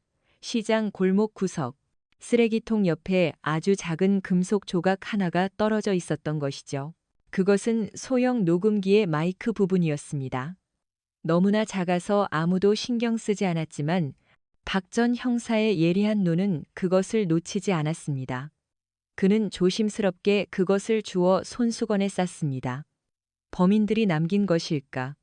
아니면 그는 고개를 들어 고요 서점 쪽을 바라보았습니다. 왠지 모르게 그는 이것이 강민철과 관련이 있을지도 모른다는 강한 예감이 들었습니다. 그는 은퇴 후에도 가끔 연락을 주고받던 후배 형사에게 전화를 걸었습니다. 오랜만 일세, 김 형사, 부탁할 게 하나 있는데. 그는 김할아버지 피습 사건과 망치 일당의 행패에 대해 설명하고 강민철이라는 인물에 대해 조심스럽게 물었습니다. 하지만 돌아온 대답은 예상대로였습니다. 선배님, 그 사람 저희도 조회해봤는데 정말 아무것도 안 나옵니다. 깨끗해도 너무 깨끗해요. 그냥 평범한 서점 주인인 것 같은데. 선배님은 뭔가 다른 걸 느끼셨습니까? 사람의 감이라는 게 무시 못할 때가 있네. 아무튼 최진태 그놈 주변에서 무슨 일이라도 터지면 나한테 바로 연락 좀 주게. 전화를 끄는 박 전 형사는 깊은 생각에 잠겼습니다. 그는 자신이 주운 소형 마이크를 샅샅이 살펴보다가 아주 미세하게 새겨진 일련 번호를 발견했습니다. 이런 종류의 특수 장비는 대부분 군이나 정보기관에서 사용하는 것이었습니다. 그는 다시 전화기를 들었습니다. 이번에는 국방부에서 높은 자리에 있는 옛 친구에게였습니다. 여보게, 나 박기수 일세. 자네한테만 살짝 물어볼 게 있어서. 그는 친구에게 일련 번호를 불러주며 이 장비의 출처를 알아봐 줄 수 있는지 물었습니다. 친구는 처음에는 규정 위반이라며 난색을 표했지만 박 전 형사의 끈질긴 부탁에 마지못해 알아보겠다고 약속했습니다. 한편 그 시각 민철은 최진태의 조직을 안에서부터 무너뜨리고 있었습니다. 그는 밤마다 어둠을 틈타 움직였습니다. 그는 망치의 부하 한 명을 신문하여 알아낸 정보를 바탕으로 최진태의 불법 자금줄을 하나씩 끊기 시작했습니다. 최진태가 운영하는 불법 도박장의 서버를 해킹하여 모든 고객 정보를 경찰에 익명으로 제보했고 그가 밀수품을 숨겨둔 창고의 위치를 경쟁 조직에 흘려 그들끼리 싸우게 만들었습니다. 최진태는 미칠 지경이었습니다. 갑자기 모든 일이 꼬이기 시작했습니다. 경찰 단속이 들이닥치고 믿었던 부하들이 돈 문제로 서로를 의심하고 거래처에서는 항해 전화가 빗발쳤죠. 그는 이 모든 일의 배후에 강민철이 있다는 것을 짐작했지만 아무런 증거도 찾을 수 없었습니다. 강민철은 유령처럼 움직이며 그의 제국을 조금씩 갉아먹고 있었습니다. 그는 마치 보이지 않는 거미줄에 걸린 파리처럼 발버둥 칠수록 더욱 옴짝달싹 못하게 되는 기분이었습니다. 강민철, 대체 정체가 뭐야? 이 괴물 같은 자식. 최진태는 자신의 사무실에서 분노에 찬 고함을 질렀습니다. 그의 눈에는 초조함과 불안함이 역력했습니다. 그는 처음으로 자신이 통제할 수 없는 상대를 만났다는 사실을 깨닫고 있었습니다. 바로 그때 박 전 형사의 전화벨이 울렸습니다. 국방부의 친구였습니다. 그의 목소리는 매우 조심스러웠고 긴장감이 감돌았습니다. 박 형사, 자네가 말한 그 일련 번호 알아봤네. 그런데 이건 자네나 내가 알면 안 되는 정보야. 그게 무슨 소린가? 그 장비, 국군정보사령부 소속이야. 더 정확히 말하면 지금은 해체된 북파 공작 부대 HID에서 사용하던 물건이야. 박 전 형사는 숨을 멈췄습니다. HID. 그 이름은 전설로만 소문으로만 듣던 부대였습니다. 국가의 가장 어두운 곳에서 이름도 계급도 없이 조국을 위해 싸우다 사라져간 사람들. 대한민국 최정예 중에 최정예. 그리고 그 장비의 마지막 사용 기록을 찾아봤네. 10년 전 작전 중 실종 처리된 요원 한 명의 이름이 나오더군. 그 요원 이름이 뭐였나? 박 전 형사는 떨리는 목소리로 물었습니다. 전화기 너머로 친구의 나지막한 대답이 들려왔습니다. 강민철 중사. 작전명 유령. 전화가 끊기고 박 전 형사는 한동안 그 자리에서 움직일 수 없었습니다. 모든 조각이 맞춰지고 있었습니다. 그의 평범한 외모, 초인적인 전투 능력, 그리고 유령처럼 텅 비어있던 과거. 이제야 모든 것이 이해가 되었습니다. 그는 자리에서 벌떡 일어났습니다. 일이 심상치 않게 돌아가고 있음을 직감했기 때문이죠. 최진태 같은 부류의 인간들은 궁지에 몰리면 무슨 짓을 할지 모릅니다. 그는 최후의 발악으로 가장 극단적인 방법을 선택할 가능성이 높았습니다. 안 돼, 할아버지가 위험해. 에세 이세세 마루지세세. 메세 이세세 이세 이세세. 그의 예감은 틀리지 않았습니다. 바로 그 순간 최진태는 마지막 남은 이성의 끈을 놓아버리고 있었습니다. 그는 자신의 부하들에게 마지막 명령을 내렸습니다. 병원에 있는 그 늙은이 당장 끌고 와. 강민철 그놈을 내 앞으로 끌고 오려면 그 영감탱이가 필요하겠어. 이번에는 경고가 아니야. 진짜로 끝장을 볼 거다. 궁지에 몰린 쥐가 고양이를 물듯 최진태의 마지막 발악이 시작되고 있었습니다. 그리고 그 발악은 오랫동안 잠들어 있던 진짜 괴물을 깨우는 돌이킬 수 없는 실수가 될 것이었습니다. 최진태의 명령은 신속하게 실행되었습니다. 그날 밤 병원의 조용한 복도에 검은 그림자 2개가 스며들었습니다. 그들은 간호사로 위장한 최진태의 부하들이었죠. 그들은 김 할아버지가 입원한 1인실 병실로 잠입하여 링거를 맞으며 잠들어 있던 할아버지를 거칠게 깨웠습니다. 누구시오? 할아버지가 놀라 소리치려 했지만 두꺼운 손이 그의 입을 틀어막았습니다. 그들은 할아버지의 휠체어를 밀며 병원 직원들의 눈을 피해 비상계단을 통해 밖으로 빠져나갔습니다. 병원 후문에 대기하고 있던 검은색 벤에 할아버지를 밀어넣고 차는 어둠 속으로 순식간에 사라졌습니다. 이 모든 일이 일어나는 데는 5분도 채 걸리지 않았습니다. 다음 날 아침, 강민철은 할아버지를 찾아 병원으로 향했습니다. 하지만 그를 맞이한 것은 텅 빈 병실과 당황한 표정의 간호사들이었죠. 분명 어젯밤까지 계셨는데 저희도 지금 막 환자분이 사라진 걸 알았어요. 민철은 병실 바닥에 떨어져 있는 작은 단추 하나를 발견했습니다. 그것은 할아버지의 환자복 단추가 아니었습니다. 어젯밤 자신이 신문했던 망치의 부하가 입고 있던 옷의 단추와 똑같은 것이었죠. 민철의 몸이 차갑게 굳었습니다. 최진태, 그놈이 기어이 넘어선 안 될 선을 넘고 만 것이었습니다. 바로 그때 그의 주머니에서 전화벨이 울렸습니다. 발신번호 표시 제한. 민철은 차가운 표정으로 통화 버튼을 눌렀습니다. 수화기 너머로 최진태의 비웃음 섞인 목소리가 들려왔습니다. 강민철 씨. 아니, 유령이라고 불러드려야 하나. 당신이 아끼는 영감님은 지금 나랑 같이 있어 아주 편안하게 모시고 있지. 민철은 대답하지 않았습니다. 그의 침묵은 분노를 억누르는 고요함이었습니다. 내 사업을 아주 재미있게 망쳐주셨더군. 덕분에 손해가 막심해 이제 그만 게임을 끝내야겠어. 당신이 원하는 게 그 영감의 목숨이라면 내가 원하는 걸 들어줘야 할 거야. 원하는 게 뭐지? 간단해. 당신의 그 고요 서점 그리고 당신 자신 서점 소유권을 나한테 넘기고 당신은 오늘 밤즈 내에 이 도시에서 영원히 사라져. 만약 약속을 어기거나 경찰에 알리면 알지. 이 늙은이 뼈도 못 추리게 될 거야. 전화기 너머로 할아버지의 희미한 신음 소리가 들려왔습니다. 최진태가 일부러 들려주는 것이었죠. 오늘 밤 12시 인천항 제7부두 폐창고로 혼자 와. 계약서 준비해 놓을 테니 도장만 찍고 꺼지면 돼. 명심해, 혼자 와야 해. 전화가 끊겼습니다.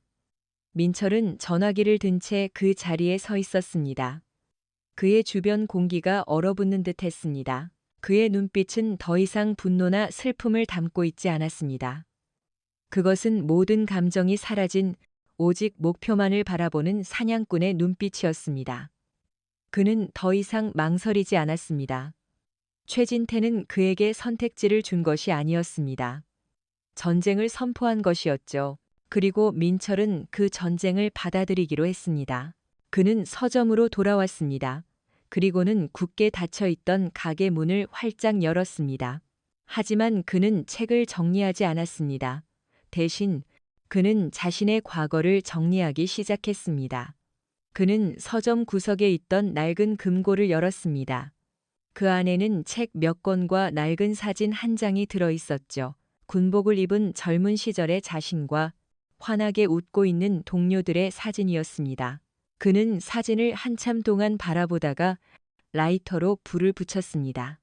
사진이 타들어가며 검은재로 변하는 모습을 그는 무표정하게 지켜보았습니다. 과거와의 완전한 단절을 의미하는 의식이었습니다. 이제 그는 지켜야 할 것도 돌아갈 곳도 없었습니다. 오직 구해야 할 한 사람과 처리해야 할 목표만이 존재할 뿐이었습니다. 그는 창고에서 꺼냈던 더플백을 다시 챙겼습니다. 그리고는 인터넷으로 인천항 제7부두 폐창고의 위성 사진과 설계도를 찾아냈습니다. 그는 몇 시간 동안 창고의 모든 구조, 진입로, 퇴각로, 사각지대를 분석하며 머릿속에 완벽한 작전 지도를 그렸습니다. 그는 혼자가 아니었습니다. 지난 10년간 그가 억지로 잠재워왔던 수많은 전장을 함께 누볐던 유령의 감각과 경험이 그의 곁에 있었습니다. 한편 박 전 형사는 후배 형사로부터 다급한 연락을 받았습니다. 선배님, 김 할아버지가 병원에서 실종됐습니다. 아무래도 최진태 짓인 것 같습니다. 박 전 형사는 심장이 철렁 내려앉는 것을 느꼈습니다.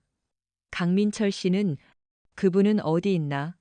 그게 서점에 당분간 휴업 팻말만 걸려 있고 연락이 닿질 않습니다. 박 전 형사는 직감했습니다.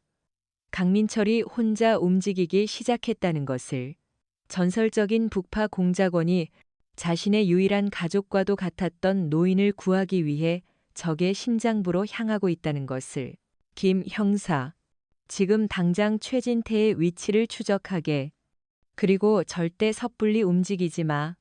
이건 자네들이 감당할 수 있는 수준의 일이 아닐지도 몰라. 박 전 형사는 서둘러 옷을 챙겨 입었습니다. 그 역시 움직여야 했습니다. 강민철이 괴물이 되어 모든 것을 파괴하기 전에 그를 막아야 했습니다. 혹은 그를 도와야 했습니다. 해가 지고 도시에 어둠이 내렸습니다. 강민철은 낡은 오토바이에 시동을 걸었습니다. 헬멧 아래로 보이는 그의 눈은 어둠보다 더 깊고 차가웠습니다. 그는 더 이상 고요 서점의 주인이 아니었습니다. 그는 국가가 만들어낸 가장 완벽하고 가장 치명적인 무기였습니다. 그리고 그 무기는 지금 녹슨 안전장치를 스스로 풀어버리고 목표를 향해 발사되고 있었습니다. 인천항으로 향하는 고속도로 위를 한 마리의 검은 짐승이 질주하고 있었습니다. 그 짐승의 포효는 엔진 소리에 묻혀 들리지 않았지만 그의 목적지는 분명했습니다. 그것은 피해 복수, 그리고 모든 것을 끝내기 위한 마지막 전장이었습니다. 최진태는 자신이 잠자는 맹수의 코털을 건드린 것이 아니라 지옥의 문을 직접 열어 젖혔다는 사실을 아직 깨닫지 못하고 있었습니다. 최진태는 인천항 제7부두 폐창고에서 강민철을 기다리고 있었습니다. 그는 자신이 완벽한 승자라고 생각했죠. 창고 주변에는 그의 부하 수십 명이 배치되어 있었고 창고 안에는 쇠사슬에 묶인 채 의식을 잃어가는 김 할아버지가 있었습니다. 그는 강민철이 제 발로 걸어 들어와 무릎을 꿇고 순순히 서점을 넘기고 사라질 것이라고 확신했습니다. 그는 자신이 거미줄을 쳐놓고 먹잇감을 기다리는 거미라고 생각했지만 실상은 달랐습니다. 그는 자신이 호랑이 굴에 미끼를 던져놓고 그 호랑이가 나오기만을 기다리는 어리석은 사냥꾼에 불과하다는 사실을 몰랐습니다. 밤 11시, 약속 시간보다 1시간이나 일렀지만 민철은 이미 창고 근처에 도착해 있었습니다. 그는 오토바이를 멀리 세워두고 항구의 어둠 속을 소리 없이 움직였습니다. 그는 정문으로 들어갈 생각이 전혀 없었죠. HID 시절, 적진에 침투할 때 항상 그랬던 것처럼 그는 적이 예상하지 못하는 가장 취약한 곳을 노렸습니다. 그는 창고 주변을 한 바퀴 돌며 경비 상태를 파악했습니다. 부하들은 2명씩 짝을 지어 창고 외곽을 순찰하고 있었고 옥상에는 저격수 대신 망을 보는 감시조가 있었습니다. 어설프기 짝이 없는 경비였죠. 민철의 눈에는 그들의 움직임이 마치 어린아이들의 술래잡기처럼 보였습니다. 그는 컨테이너 더미의 그림자를 이용해 감시조의 시야를 피해 창고 뒤편으로 접근했습니다. 창고 뒤편에는 낡은 환풍구가 있었죠. 그는 가방에서 와이어 커터를 꺼내 환풍구의 철망을 소리 없이 잘라냈습니다. 좁은 환풍구 안으로 몸을 밀어 넣은 그는 마치 한 마리의 뱀처럼 어둠 속을 기어갔습니다. 먼지와 녹슨 쇠 냄새가 코를 찔렀지만 그에게는 익숙한 냄새였습니다. 창고 내부로 연결된 환풍구 끝에 도달한 그는 아래를 내려다 보았습니다. 최진태와 그의 핵심 부하들이 김 할아버지 주변에 모여 있었고 나머지 부하들은 창고 곳곳에 흩어져 있었습니다. 민철은 그들의 위치와 무기, 그리고 행동 패턴을 몇 분간 조용히 관찰하며 머릿속에 모든 정보를 입력했습니다. 그의 목표는 단순한 복수가 아니었습니다. 김 할아버지를 안전하게 구출하고 최진태와 그의 조직을 완벽하게 무력화시키는 것. 그러기 위해서는 정면 대결은 피해야 했습니다. 그는 적을 안에서부터 보이지 않는 곳에서부터 무너뜨리기로 결심했습니다. 그는 환풍구에서 나와 창고 2층의 낡은 사무실로 소리 없이 잠입했습니다. 그리고는 본격적인 사냥을 시작했죠. 그는 먼저 최진태의 통신망을 마비시켰습니다. 그는 소형 전파 방해 장치를 설치하여 창고 안의 모든 휴대폰 통신을 두절시켰습니다. 이제 최진태는 외부와 연락할 수도 지원을 요청할 수도 없게 되었습니다. 다음은 공포를 심어줄 차례였습니다. 그는 창고의 낡은 배전반을 조작했습니다. 잠시 후 창고의 모든 불이 동시에 꺼졌습니다. 칠흑 같은 어둠이 내리자 부하들이 당황하며 소리치기 시작했습니다. 뭐야? 정전이야. 누가 좀 확인해봐. 최진태가 고함을 질렀습니다. 당황하지 마. 차량 헤드라이트를 켜. 하지만 차량 헤드라이트가 켜지기 전 어둠 속에서 짧은 비명 소리가 들려왔습니다. 으악!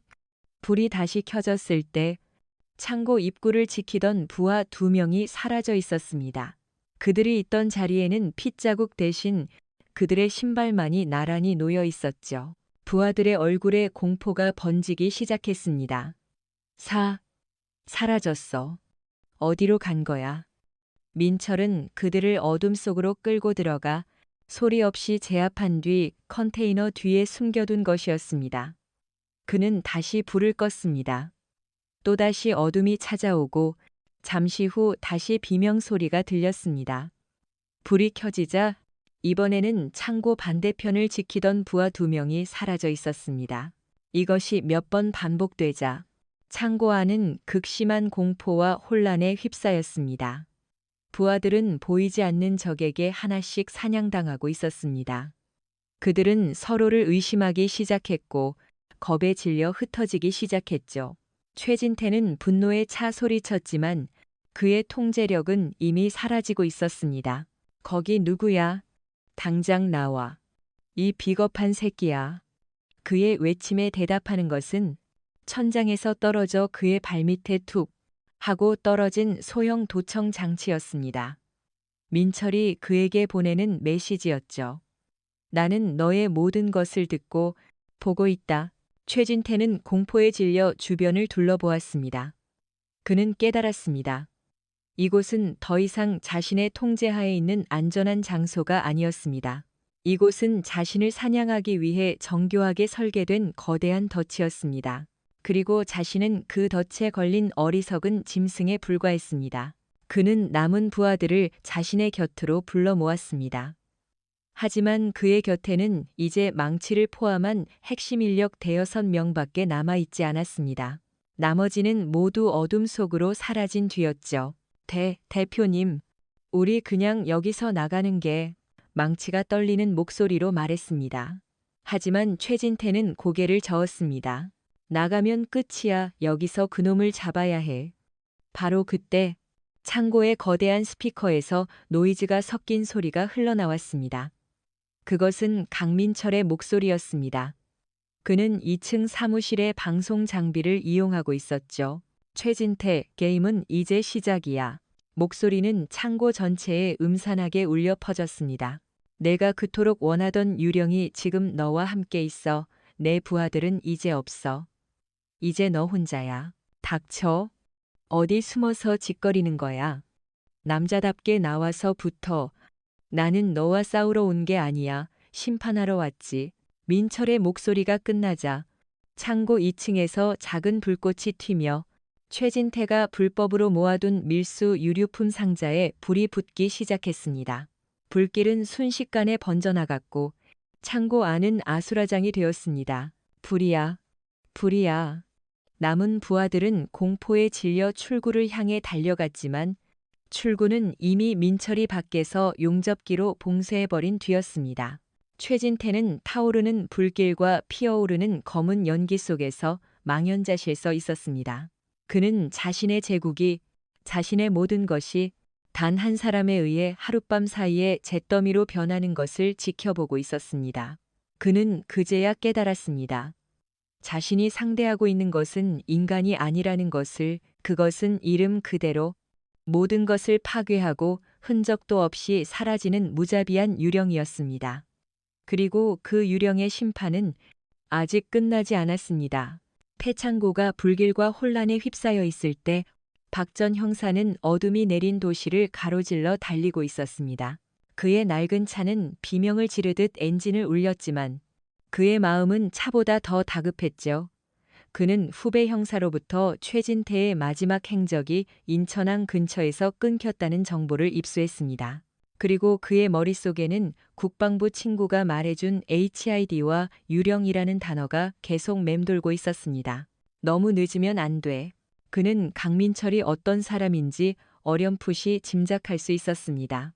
국가라는 거대한 기계의 가장 날카로운 부품으로 사용되다가 버려지거나 스스로를 봉인한 사람. 그런 사람들은 한번 폭발하면 누구도 막을 수 없습니다. 그들의 분노는 모든 것을 잿더미로 만들 때까지 멈추지 않기 때문이죠. 박 전 형사는 강민철이 선을 넘는 것을 원치 않았습니다. 그가 괴물을 잡기 위해 스스로 괴물이 되는 것을 막고 싶었습니다. 그는 차를 몰며 과거 인연이 있던 국정원의 한 팀장에게 전화를 걸었습니다.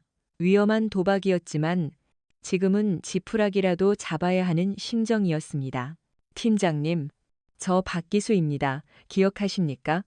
박 형사님, 오랜만입니다. 이 시간에 어쩐 일이십니까? 지금 시간이 없습니다. 최진태, 백호 건설 대표 말입니다. 그놈 뒤에 누가 있는지 아십니까? 단순한 조폭이 아닌 것 같습니다. 전화기 너머로 잠시 침묵이 흘렀습니다. 국정원 팀장의 목소리가 한층 낮아졌습니다. 박 형사님, 그건 저희가 지금 주시하고 있는 사안입니다. 어디까지 알고 계신 겁니까? 최진태가 단순한 재개발 사업을 하는 게 아니라는 것. 그놈 회사가 거대한 돈 세탁 창구라는 것까지 짐작하고 있습니다. 문제는 그놈을 비호하는 윗선이 누구냐는 겁니다. 팀장은 깊은 한숨을 내쉬었습니다. 정치권과 연결되어 있습니다. 현직 국회의원 중 한 명입니다. 그래서 저희도 섣불리 움직이지 못하고 있었습니다. 확실한 증거를 잡기 전까지는요. 박 전 형사의 머릿속이 복잡해졌습니다. 일이 생각보다 훨씬 더 거대했습니다. 이것은 단순한 조폭 소탕 작전이 아니었습니다. 거대한 부패 카르텔의 꼬리를 잡을 수 있는 기회였습니다. 팀장님, 지금 그 최진태가 한 사람을 납치해서 인천항 폐창고에 감금하고 있습니다. 그리고 그를 구하기 위해 아주 위험한 인물이 혼자 움직이고 있습니다. 위험한 인물이라니요? HID 출신입니다. 코드네임 유령. 그 이름을 듣는 순간 국정원 팀장의 숨소리가 거칠어졌습니다. 유령. 그가 살아있었단 말입니까? 그렇습니다. 그리고 지금 그는 아무도 통제할 수 없는 상태일 겁니다. 만약 그가 최진태와 그 배후 세력의 비리를 담은 증거를 확보한다면, 팀장님, 이건 판을 뒤집을 수 있는 기회입니다. 국정원 팀장은 빠르게 상황을 판단했습니다. 박 형사님, 지금 어디십니까? 저희가 지원팀을 보내겠습니다. 하지만 저희가 공식적으로 움직일 수는 없습니다. 비공식적으로 형사님의 개인적인 행동을 돕는 형태로 움직여야 합니다. 알겠습니다. 좌표를 보내겠습니다. 박 전 형사는 강민철이라는 통제 불가능한 변수를 거대한 악을 무너뜨릴 조커 카드로 사용하기로 결심했습니다. 그는 민철을 믿었습니다. 그가 비록 국가에 버림받았을지라도 그의 마음속 깊은 곳에는 아직 정의감이 남아있을 것이라고. 한편 불타는 창고 안에서 최진태는 공포에 질려 있었습니다. 불길과 연기가 사방을 집어삼켰고 남은 부하들은 살려달라며 아우성이었죠. 그는 이 지옥 같은 곳에서 벗어나기 위해 김 할아버지를 인질 삼아 민철과 협상해야겠다고 생각했습니다. 강민철, 어디 있나? 이 영감탱이가 죽는 꼴을 보고 싶지 않으면 당장 나와. 그가 소리치는 순간 천장에서 강철 빔 하나가 불똥을 튀기며 그의 바로 앞으로 떨어졌습니다. 조금만 늦었더라면 그는 그대로 깔려 죽었을 것입니다. 협상은 없어. 스피커를 통해 민철의 목소리가 다시 울려 퍼졌습니다. 오늘 너희는 모두 여기서 끝날 거다. 최진태는 절망했습니다. 그는 망치에게 소리쳤습니다. 망치, 어떻게든 저 영감 데리고 밖으로 나가. 저놈만 있으면 우리가 살 수 있어. 망치가 겁에 질린 얼굴로 김 할아버지에게 다가가는 순간 창고의 한쪽 벽이 거대한 폭발음과 함께 무너져 내렸습니다. 쾅! 민철이 2층에서 지게차를 몰아 벽을 들이받아 버린 것이었죠. 무너진 벽 너머로 밤의 항구와 탈출구가 보였습니다. 하지만 그곳에는 희망 대신 지게차 위에서 자신들을 내려다보고 있는 강민철이 있었습니다. 그의 모습은 마치 지옥의 문지기처럼 보였습니다. 길은 열어주지. 살고 싶으면 저 영감님을 내려놓고 기어 나와라. 최진태의 눈이 번뜩였습니다. 그는 이것이 기회라고 생각했죠. 그는 부하들에게 눈짓하며 김 할아버지를 방패 삼아 무너진 벽 쪽으로 천천히 움직이기 시작했습니다. 좋아. 강민철, 네가 이겼다. 영감님을 데리고 나가게 해줘. 그러면 우리도 조용히 사라져주지. 민철은 지게차에서 뛰어내려 그들의 앞을 막아섰습니다. 내가 말했지. 심판하러 왔다고. 바로 그 순간 박 전 형사의 차가 폐창고 근처에 도착했습니다. 그는 멀리서 타오르는 불길을 보고 심장이 철렁 내려앉았습니다. 그리고 그의 옆에는 국정원에서 보낸 비공식 지원팀이 막 도착하여 상황을 주시하고 있었습니다. 박 전 형사는 무전기를 들고 팀장에게 연락했습니다. 팀장님, 현장에 도착했습니다. 상황이 심각합니다. 지금 진입해야 합니까? 국정원 팀장의 목소리가 무전기를 통해 흘러나왔습니다. 아니, 기다리시오. 유령이 아직 안에 있소. 그가 청소를 끝낼 때까지 우리는 그저 지켜볼 뿐이오. 박 전 형사는 타오르는 창고를 바라보며 주먹을 꽉 쥐었습니다. 창고 안에서는 지금 한 남자의 외로운 싸움이 그리고 거대한 악을 향한 무자비한 심판이 벌어지고 있었습니다. 과연 그는 혼자서 이 모든 것을 끝낼 수 있을까요? 그리고 그의 심판 끝에 기다리고 있는 것은 무엇일까요? 무너진 벽 너머로 들어오는 차가운 밤 공기와 창고 안의 뜨거운 열기가 뒤섞여 기묘한 대기를 만들어냈습니다. 타오르는 불길이 강민철과 최진태 일당의 얼굴을 번갈아 비추었고 그들의 그림자는 지옥의 악귀들처럼 일렁였습니다. 심판이라고 내까짓 게 뭔데 날 심판해. 최진태는 김 할아버지의 목에 칼을 겨누며 악을 썼습니다. 그의 눈은 공포와 분노로 붉게 충혈되어 있었죠.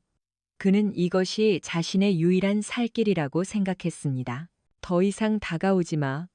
한 발짝만 더 다가오면 이 영감 목을 그어버릴 거야. 민철은 그 자리에 멈춰 섰습니다. 하지만 그의 눈은 최진태가 아닌 그의 옆에 서 있는 망치를 향해 있었습니다. 망치는 겁에 질린 채 할아버지의 휠체어를 붙잡고 있었죠. 망치. 민철이 나지막이 그의 이름을 불렀습니다. 너는 선택할 수 있어. 저 자와 함께 파멸할 것인지 아니면 지금이라도 손을 떼고 사람답게 살 것인지. 망치의 몸이 크게 흔들렸습니다. 그는 최진태의 잔혹함을 알고 있었습니다. 하지만 동시에 눈앞에 강민철이라는 남자가 얼마나 무서운 존재인지도 뼈저리게 느끼고 있었죠. 헛소리 집어치워. 망치. 뭐해? 어서 이 영감 끌고 차로 가. 최진태가 소리쳤지만 망치는 움직이지 못했습니다. 바로 그때 민철이 움직였습니다. 그는 최진태에게 달려들지 않았습니다. 대신 옆에 있던 쇠파이프를 발로 걷어찼습니다. 쇠파이프는 회전하며 날아가 최진태가 칼을 쥐고 있지 않은 쪽 어깨를 정확하게 강타했습니다. 최진태가 고통에 찬 신음을 내뱉으며 비틀거리는 순간 민철의 몸이 앞으로 튀어나갔습니다. 그의 움직임은 인간의 것이라고는 믿기 어려울 정도로 빨랐습니다. 그는 망치와 최진태 사이를 파고들어 망치가 붙잡고 있던 휠체어를 낚아채 자신의 뒤로 밀어냈습니다. 그리고는 몸을 돌려 최진태의 칼든 손목을 꺾어버렸습니다. 크악! 최진태의 손에서 칼이 떨어졌고 민철은 그의 턱을 손바닥으로 올려쳤습니다. 최진태는 그대로 뒤로 나가떨어져 바닥에 쓰러졌습니다. 이 모든 일이 눈 깜짝할 사이에 벌어졌습니다. 대표님, 남은 부하들이 당황하여 덤벼들려 했지만 그들은 이미 전의를 상실했습니다. 그들의 눈앞에 있는 것은 인간이 아니었습니다. 그것은 훈련된 맹수. 아니, 완벽하게 만들어진 살인 병기였습니다. 민철은 쓰러진 최진태에게 다가가 그의 멱살을 잡고 일으켜 세웠습니다. 그리고는 그의 귓가에 얼음처럼 차가운 목소리로 속삭였습니다. 내게서 가장 소중한 것을 건드린 대가다. 그는 최진태를 벽으로 거칠게 밀어붙였습니다. 최진태는 공포에 질려 발버둥 쳤지만 민철의 소나귀에서 벗어날 수 없었습니다. 살려줘. 돈이든 뭐든 다 줄게. 제발 목숨만. 내가 한 짓은 돈으로 갚을 수 있는 게 아니야. 민철의 손에 힘이 들어가려는 순간 창고 밖에서 박전 형사의 다급한 목소리가 들려왔습니다. 강중사. 그만하게. 거기서 멈춰. 민철이 고개를 돌렸습니다. 박전 형사와 국정원 요원들이 총을 겨눈 채 창고 안으로 들어오고 있었습니다. 박전 형사의 눈에는 안타까움과 간절함이 담겨 있었죠. 강중사. 복수는 또 다른 복수를 낳을 뿐이야. 그놈은 법의 심판을 받게 하게 자네 손에 피를 묻히지 마. 민철은 잠시 동안 박전 형사를 말없이 바라보았습니다. 그의 눈빛이 복잡하게 흔들렸습니다. 분노와 복수심, 그리고 아주 오랫동안 잊고 있었던 인간성 사이에서 갈등하는 듯했습니다. 최진태는 이것이 기회라고 생각하고 비열하게 웃었습니다. 하하, 봤냐? 경찰이 왔다. 넌 이제 끝났어. 날 건드리면 너도 살인자가 되는 거야. 그 말이 민철의 마지막 이성의 끈을 끊어버렸습니다. 그래. 그렇다면 기꺼이 살인자가 되어주지. 민철은 최진태의 목을 조르려 했습니다. 하지만 바로 그 순간 그의 등 뒤에서 약하고 떨리는 목소리가 들려왔습니다. 강 사장, 김 할아버지였습니다. 휠체어에 앉은 채 간신히 정신을 차린 할아버지가 민철을 부르고 있었죠. 그만하게. 자네 같은 좋은 사람이 나 같은 늙은이 때문에 살인자가 되면 안 돼. 할아버지의 눈에서 눈물이 흘러내렸습니다. 그 눈물을 보는 순간 민철의 손에서 힘이 빠져나갔습니다. 그의 눈을 가득 채웠던 사리가 서서히 옅어지기 시작했습니다. 그는 최진태를 바닥에 내팽개쳤습니다. 그리고는 천천히 할아버지에게로 걸어가 그의 앞에 무릎을 꿇었습니다. 죄송합니다. 할아버지, 제가 너무 늦었습니다. 아닐세, 자네가 와줘서 그것만으로도. 할아버지는 떨리는 손으로 민철의 머리를 쓰다듬었습니다. 그 따뜻한 손길에 오랫동안 얼어붙어 있던 민철의 마음이 조금씩 녹아내리는 듯했습니다. 국정원 요원들이 최진태와 남은 부하들에게 수갑을 채웠습니다. 박 전 형사는 민철에게 다가와 그의 어깨를 두드렸습니다. 수고했네, 강 중사. 아니, 강 사장. 이제 모든 게 끝났어. 민철은 고개를 들어 박 전 형사를 바라보았습니다. 그의 눈에는 깊은 피로감이 서려 있었죠. 최진태는 요원들에게 끌려가면서도 마지막까지 민철을 향해 악을 썼습니다. 이걸로 끝날 것 같아. 내 뒤에 누가 있는지 넌 상상도 못할 거야. 넌 날 건드린 걸 평생 후회하게 될 거다. 하지만 그의 협박은 더 이상 누구에게도 위협이 되지 못했습니다. 박 전 형사가 그의 옆을 지나가며 나지막이 말했기 때문이죠. 내 뒤에 있던 그 국회의원, 지금쯤 검찰 조사를 받고 있을 거다. 네가 넘긴 장부, 우리가 잘 활용했거든. 박 전 형사가 민철을 보며 씩 웃었습니다. 민철이 최진태의 조직을 흔드는 동안 박 전 형사와 국정원은 그 기회를 놓치지 않고 최진태의 배후 세력을 칠 증거를 확보했던 것이었습니다. 최진태의 얼굴이 절망으로 하얗게 질렸습니다. 그는 그제야 자신이 얼마나 거대한 판 위에서 놀아났는지를 깨달았습니다. 그리고 그 모든 판을 뒤흔든 것이 바로 저 고요하고 평범해 보였던 책방 주인 한 사람이었다는 사실을. 불길이 잦아들고 항구에는 다시 고요함이 찾아오고 있었습니다. 민철은 할아버지의 휠체어를 밀며 폐허가 된 창고를 빠져나왔습니다. 그의 길고 길었던 하룻밤이 그리고 어두웠던 과거와의 싸움이 마침내 끝나가고 있었습니다. 하지만 진정한 평화는 아직 찾아오지 않았습니다. 그의 앞에는 또 다른 선택이 기다리고 있었기 때문이죠. 최진태와 그의 배후에 있던 부패한 국회의원까지 모두 법의 심판을 받게 되었다는 소식은 다음 날 아침 뉴스를 통해 전국에 알려졌습니다.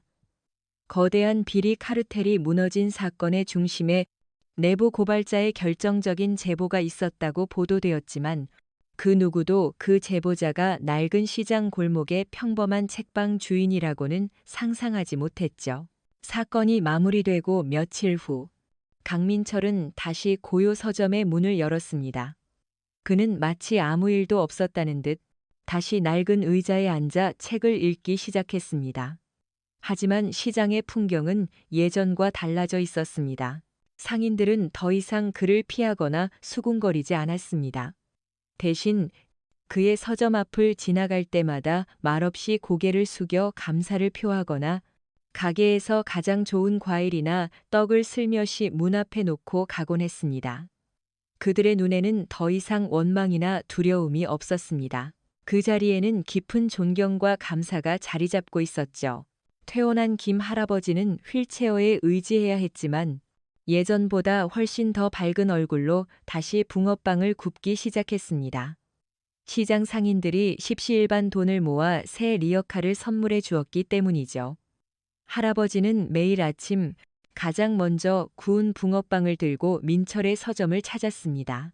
강 사장, 오늘 붕어빵은 유난히 더 맛있는 것 같네. 그러면 민철은 말없이 미소를 지으며 차를 내어주었습니다. 그들의 조용한 아침 인사는 계속되었습니다. 어느 날 오후, 서점에 뜻밖의 손님이 찾아왔습니다. 박 전 형사였죠. 그는 민철의 맞은편에 앉아 따뜻한 차를 한 모금 마신 뒤 입을 열었습니다. 앞으로 어떻게 할 생각인가? 강 사장, 글쎄요, 그냥 이렇게 지내야죠. 국정원 쪽에서 연락이 왔었네. 자네 같은 인재를 그냥 썩힐 수는 없다고. 다시 일해볼 생각 없냐고 묻더군. 교관 자리도 좋고 자문역도 좋다고. 민철은 창밖을 바라보았습니다. 아이들이 시장 골목을 뛰어다니며 웃고 있었고 상인들은 활기차게 손님을 맞이하고 있었죠. 평화로운 풍경이었습니다. 그가 목숨을 걸고 지키고 싶었던 바로 그 평범한 일상이었습니다. 저는 여기가 좋습니다. 민철이 나지막이 대답했습니다. 더 이상 총을 잡고 싶지도 누군가를 심판하고 싶지도 않습니다. 그냥 조용히 책 냄새 맡으면서 살고 싶습니다. 박 전 형사는 그의 대답을 예상했다는 듯 조용히 고개를 끄덕였습니다. 그래. 그동안 고생 많았네. 이제는 자네 자신을 위한 삶을 살아야지. 그는 자리에서 일어나며 작은 선물 상자 하나를 테이블 위에 올려놓았습니다. 이건 시장 사람들이 주는 선물일세. 민철이 상자를 열어보자. 그 안에는 정성스럽게 만든 만년필 한 자루가 들어 있었습니다. 그리고 작은 카드에는 이렇게 적혀 있었죠. 우리의 고요한 영웅, 강민철 사장님께. 당신 덕분에 우리가 오늘을 살아갑니다. 감사합니다. 민철은 만년필을 든 채 한동안 아무 말도 하지 못했습니다. 그의 눈시울이 아주 오랜만에 뜨거워지는 것을 느꼈습니다. 그는 국가로부터 수많은 훈장을 받았지만 그 어떤 훈장보다 이 작은 만년필이 더 무겁고 소중하게 느껴졌습니다. 박 전 형사가 떠나고 서점에는 다시 고요함이 찾아왔습니다. 민철은 창가에 서서 천천히 변해가는 시장의 풍경을 바라보았습니다. 최진태의 회사가 떠난 자리에 젊은 청년들이 들어와 새로운 가게를 열기 시작했습니다. 예쁜 카페도 생기고 아기자기한 공방도 들어섰죠. 낡고 쇠락해가던 시장은 젊은 활기로 다시 조금씩 살아나고 있었습니다. 그는 더 이상 혼자가 아니었습니다. 그는 고요 서점이라는 작은 성 안에 갇혀 있던 외로운 유령이 아니었습니다. 그는 시장의 일부가 되었고 따뜻한 이웃들의 친구가 되었습니다.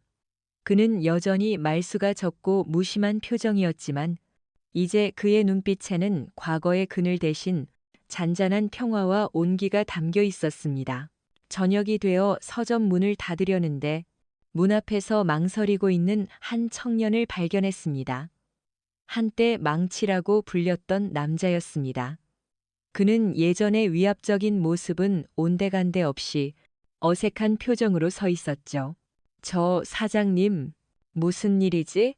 저도 할아버지처럼 붕어빵 장사를 시작해볼까 합니다. 할아버지께 기술을 좀 배우려고요.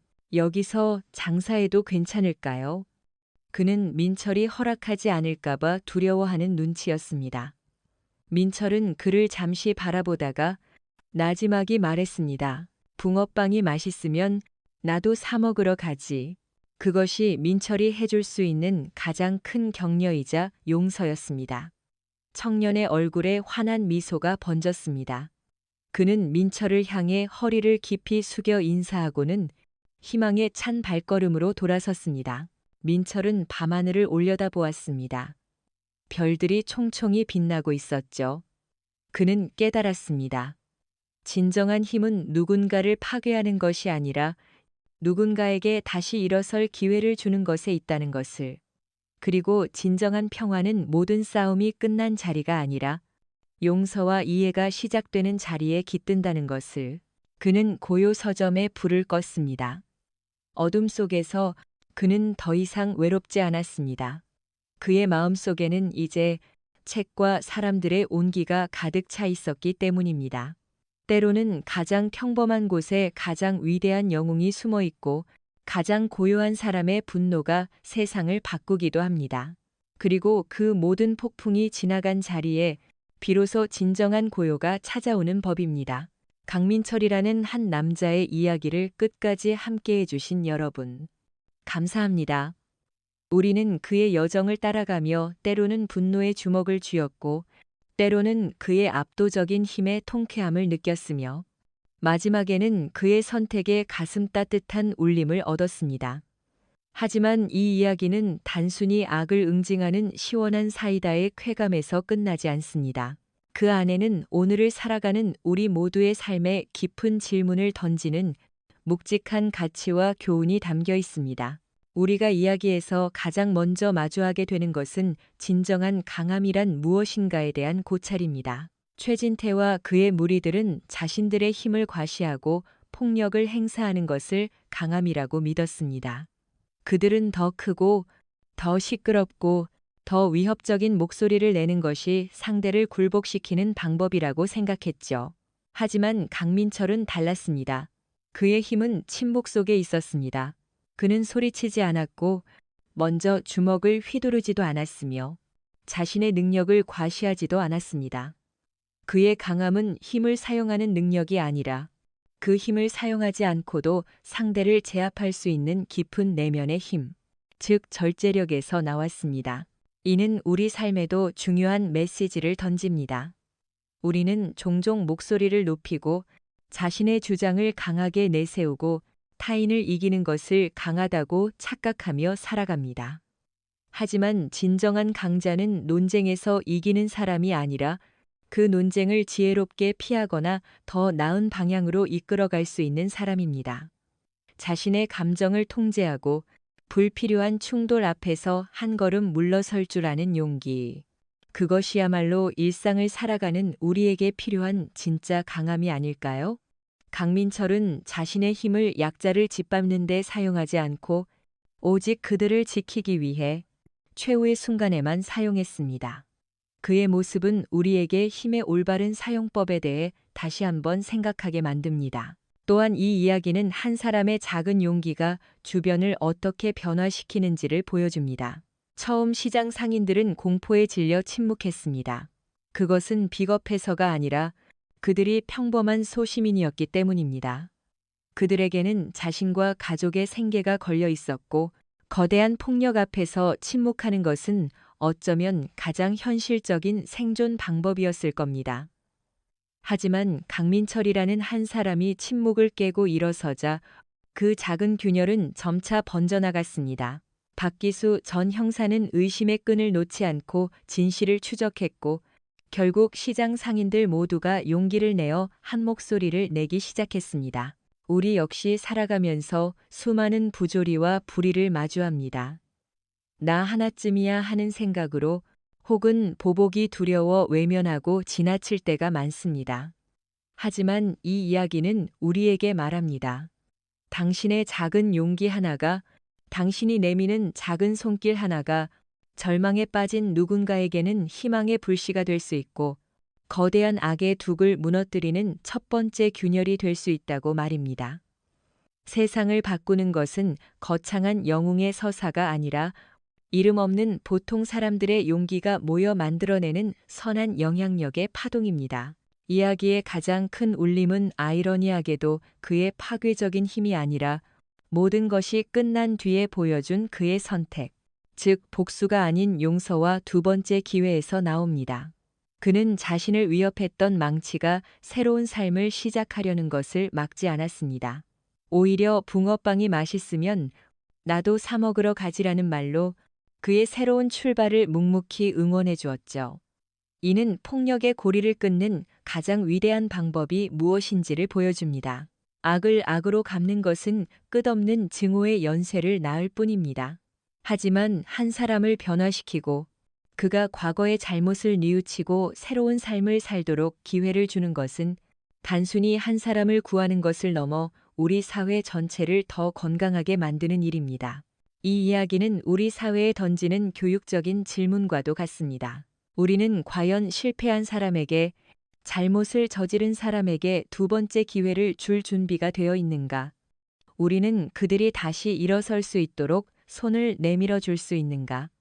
강민철의 마지막 선택은 처벌과 응징을 넘어선 더 높은 차원의 정의가 바로 회복과 포용에 있음을 우리에게 가르쳐 줍니다. 작가로서 제 개인적인 시선을 잠시 덧붙이고 싶습니다. 사실 이 이야기를 쓰면서 저 역시 여러 번 주먹을 꽉 쥐었습니다. 힘없는 노인을 짓밟는 폭력 앞에서 분노했고 공포에 떠는 상인들의 모습에 마음이 아팠습니다. 강민철이 처음 망치의 부하를 제압했을 때는 저도 모르게 통쾌함의 안도의 한숨을 내쉬었죠. 그의 과거가 밝혀졌을 때는 그가 짊어져온 삶의 무게에 가슴이 먹먹해졌습니다. 그는 국가를 위해 모든 것을 바쳤지만 결국 돌아온 것은 잊혀진 이름과 고독뿐이었습니다. 그래서 저는 그가 최진태를 향해 분노를 터뜨렸을 때 어쩌면 그를 응원하고 있었는지도 모릅니다. 그의 복수가 정당하다고, 그렇게라도 하지 않으면 그의 상처가 아물지 않을 것이라고 생각했습니다.